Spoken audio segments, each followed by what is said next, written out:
Shalom Bapak Ibu Saudara yang dikasihi oleh Tuhan kita Yesus Kristus. Salam jumpa kembali di dalam podcast Mutiara hari ini.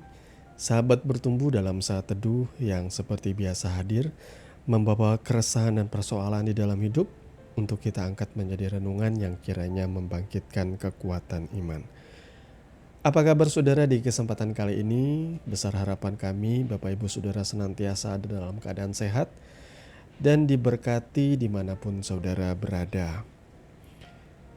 Dalam podcast Mutiara hari ini di kesempatan kali ini kami akan mengangkat satu topik bahasan yang menarik untuk mengajak Bapak Ibu Saudara untuk kita bersaat teduh bersama di kesempatan kali ini yang berjudul Mereka Bukan Golongan Kita.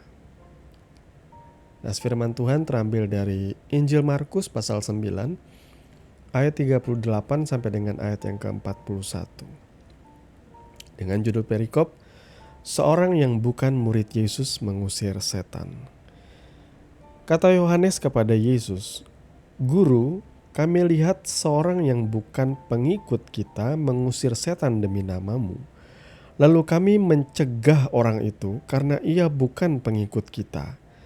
Tetapi kata Yesus, "Jangan kamu cegah dia, sebab tidak seorang pun yang telah mengadakan mujizat demi namaku dapat seketika itu juga mengumpat aku. Barang siapa tidak melawan kita, ia ada di pihak kita. Aku berkata kepadamu, sesungguhnya barang siapa memberi kamu minum secangkir air oleh karena kamu adalah pengikut Kristus, ia tidak akan kehilangan upahnya." Amin. Nah, Bapak Ibu Saudara yang dikasihi oleh Tuhan kita Yesus Kristus, saudara mungkin bertanya-tanya atas dasar alasan apa saya mengangkat topik bahasan kali ini ya. Terus terang saya pernah merenung ya. Saya merenung ketika saya bertemu dengan sahabat lama saya. Dan saya tahu ia ada dalam sebuah aliran gereja tertentu yang berbeda dengan saya. Dan teman saya ini setelah sekian lama kita tidak bertemu, tanpa sengaja dalam suatu momen ya kita reuni kecil-kecilan lah. Kita bercakap-cakap, kita bersenda gurau. Dan setelah pulang dari pertemuan itu, saya merenung. Dan saya mendapati kebenaran ini. Yang akhirnya saya angkat dalam podcast ini ya. Bahwa ternyata selama ini ya kita itu suka mengkotak-kotakan kekristenan itu dari gereja mana kamu, dari persekutuan mana kamu. Kadangkala saya juga ada dongkol gitu ya. Maaf nih terus terangan saya ya. Dengan aliran-aliran tertentu yang ngotot dengan doktrinnya seperti itu. Tapi setelah saya merenung, saya percaya Roh Kudus juga memberikan hikmat di dalam hati saya. Sehingga teguran Yesus di sini kepada murid-muridnya itu juga menjadi teguran kepada saya. Kalau mereka sama-sama percaya kepada Yesus Kristus Tuhan dan Juru Selamat yang kekal, yang sejati, ngapain kita mesti seribut sih sesama orang-orang percaya, sesama orang Kristen seperti itu? Ngapain kita sampai memperuncing gitu ya? Perbedaan mempertajam ya, pertengkaran, perdebatan. Kalau toh kita sama-sama orang percaya, sama-sama mengasihi Tuhan, bukankah Yesus berkata bahwa ini adalah tanda bahwa kita adalah pengikut Kristus, bahwa kita saling mengasihi? Kenapa kita sebagai pengikut Kristus masih saja suka saling bertengkar, saling ribut atas suatu topik bahasan? Ketika saya ngobrol bercakap-cakap dengan sahabat saya itu, kita bersenda gurau, saya mulai mengevaluasi kembali hati saya. Oh ya, ternyata selama ini saya terlanjur gedek sama aliran tertentu ya. Terus terang saya sampaikan di sini ya. Ini saya terus terang saudara ya, entah saudara suka atau tidak suka ya. Saya agak gedek sama aliran orang-orang pemuja nama Yahweh ya. Maaf ya bagi saudara yang salah satu di antaranya ya. Ada satu aliran gereja tertentu yang semangat sekali membawa gelombang pemulihan dari nama Yahweh ini. Ya, kalau untuk orang-orang Kristen baru, saudara meyakinkan mereka sih ya sah-sah saja.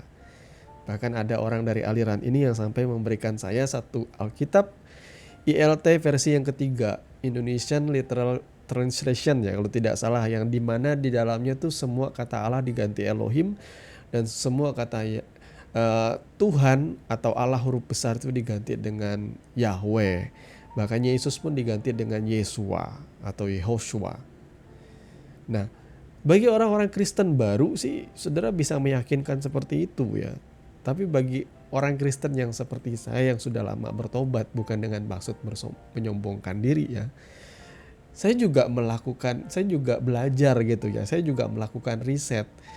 Saya juga ya belajar dari istilahnya dari lecture ya, ahli-ahli bahasa Yunani Ibrani, di mana saya mendapatkan kenyataan bahwa rabi artinya guru agama Yahudi ya, memang ya, lulusan dari sekolah midras, istilahnya sama dengan mirip dengan bahasa Arabnya madrasah gitu, sekolah yang memang mencetak para rabi-rabi atau guru agama Yahudi ya. Mereka yang asli ya, asli orang-orang Yahudi yang memelihara tradisi dan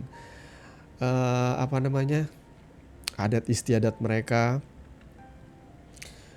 Setiap kali bertemu dengan 4 huruf mati Yud He Vav He, mereka biasa akan membacanya dengan Adonai, karena di situ ada catatan kecil di bawahnya bahwa setiap kali ketemu 4 huruf mati itu tidak boleh dieja, tetapi harus dibaca dengan sebutan Adonai, artinya Sang Tuan atau Tuhan, seperti itulah.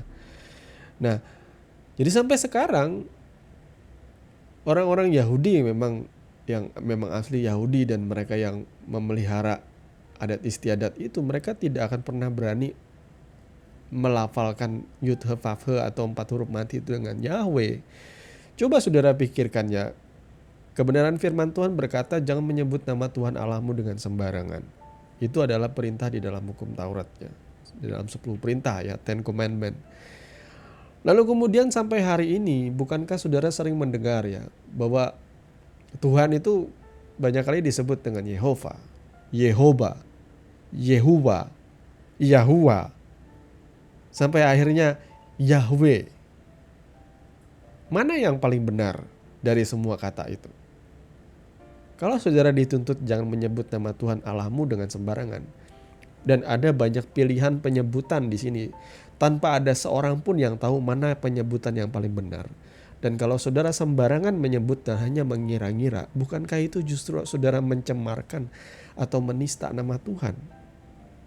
Itu sebabnya orang Yahudi yang asli selalu akan menyebut sesuai dengan tata keramanya. Setiap kali ketemu dengan 4 huruf mati, mereka akan menyebutnya dengan Adonai. Mereka tidak berani menyebutkannya. Nah itu. Jadi untuk orang-orang Kristen baru, saudara boleh pengaruhi, silahkan.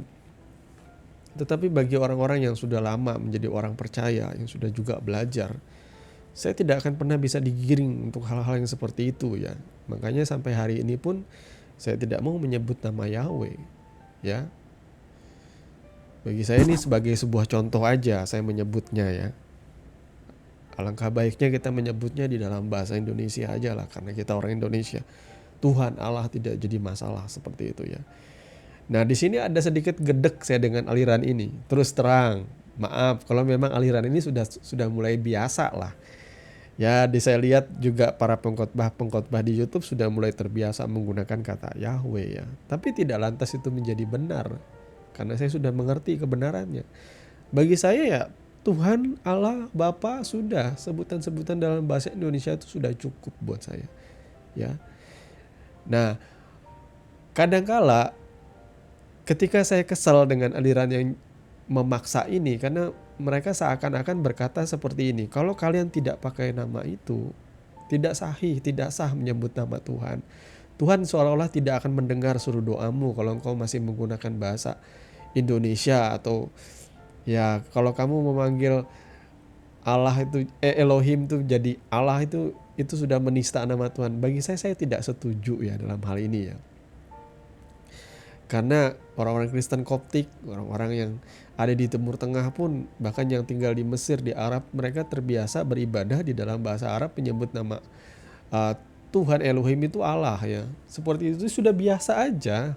Ya, saya bukan petobat baru. Saya ini sudah lama dari awal tahun 90-an, akhir tahun 90-an saya sudah bertobat mengikuti Yesus, sudah memanggil nama Allah tuh.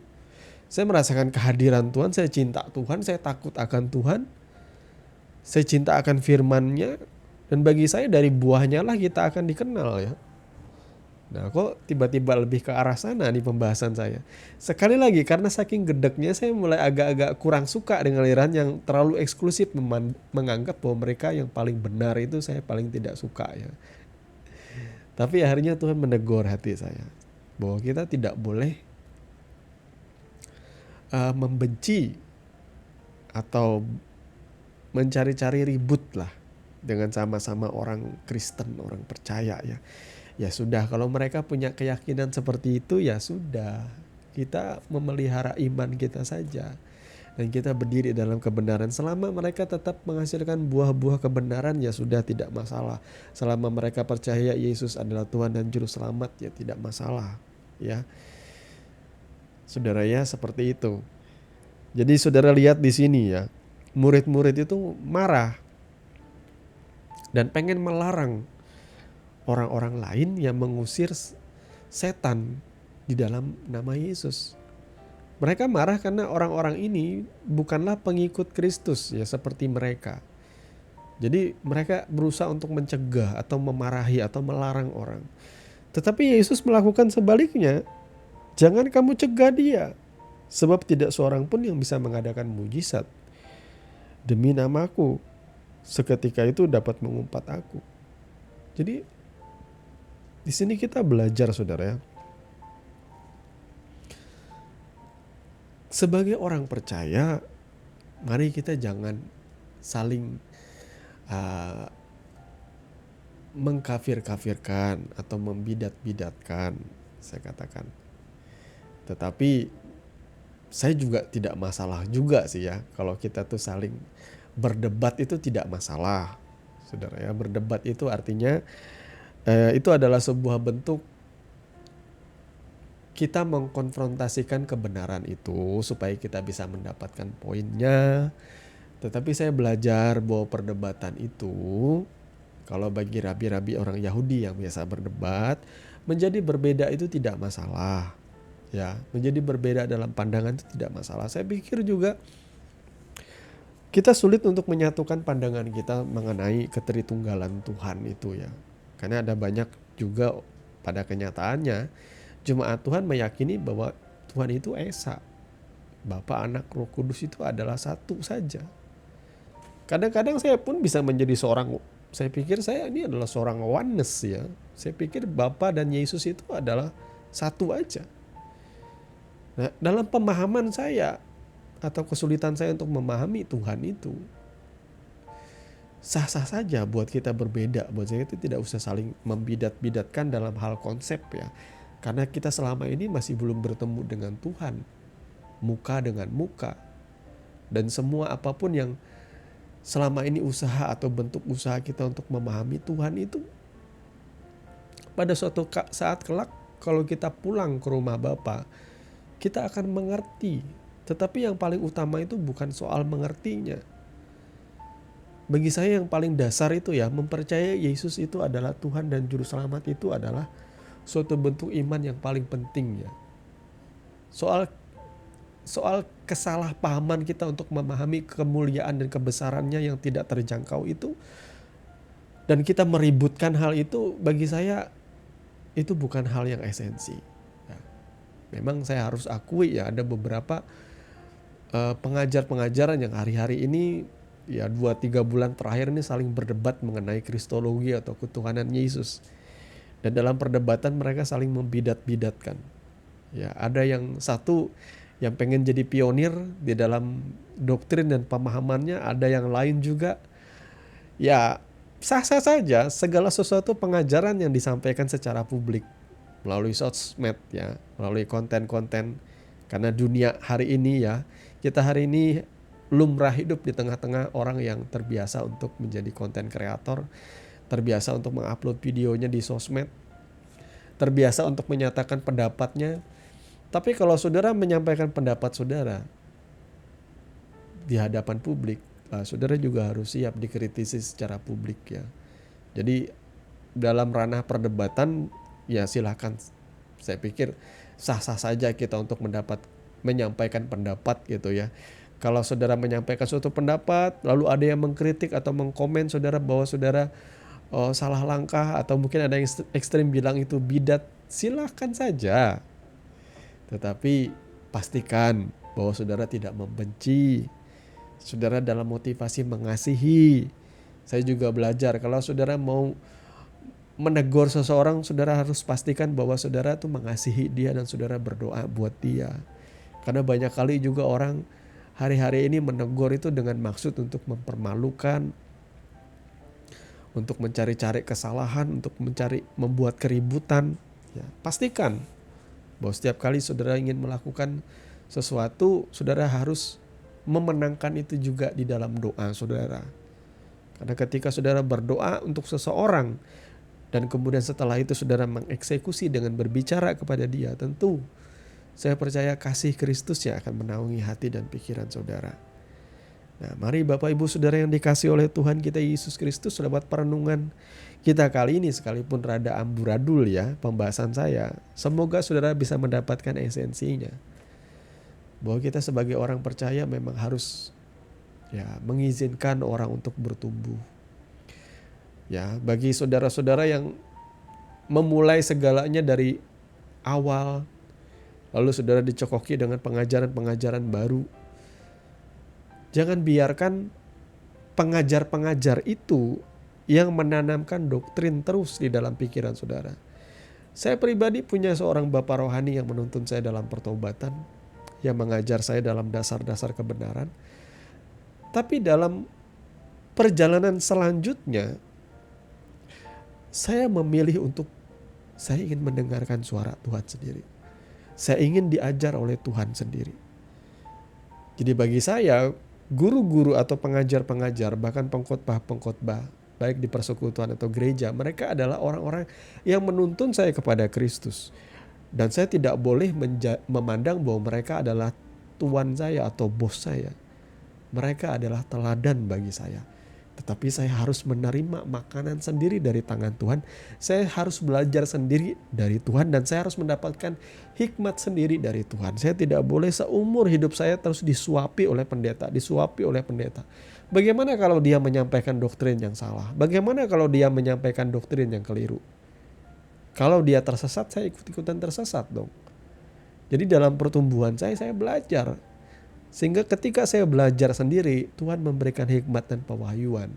Dan terus terang memang hikmat dan pewahyuan itu semakin terang, dia akan semakin menerangi sisi-sisi gelap dari orang-orang, dari pemimpin-pemimpin yang saya tahu.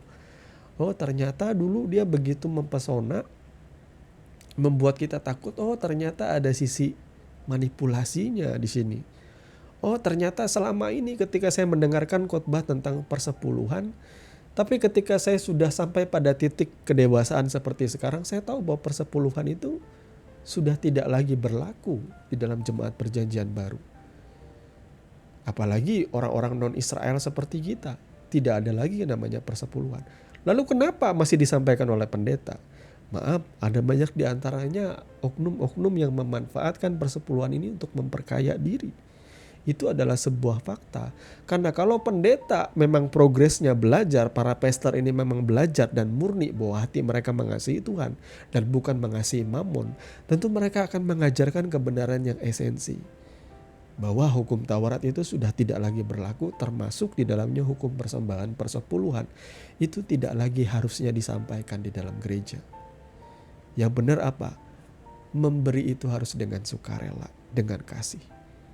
Ya, jangan lagi dengan ancaman, dan tidak selalu memberi itu harus ke gereja. Memberi itu bisa berarti memastikan bahwa keluarga saudara itu hidup dengan layak, dengan nyaman. Memastikan bahwa istrimu juga mendapatkan apa yang ia inginkan. Memastikan bahwa anakmu juga bahagia, mendapatkan apa yang ia harus dapatkan. Kesemuanya itu harus cukup, harus pas. Beda dengan zaman saya. Ketika saya masih orang yang belum kenal kebenaran, saya selalu, atau saya bilang kami, jemaat itu selalu diancam. Kalau tidak memberi persepuluhan, kalian tidak akan bertumbuh. Kalau tidak memberi persepuluhan, tingkap-tingkap langit tidak akan terbuka. Padahal konteksnya tidak seperti itu. Tetapi di masa itu kita harus memang melalui masa-masa di mana kita harus ditekankan kebenaran-kebenaran yang sebenarnya bukanlah kebenaran.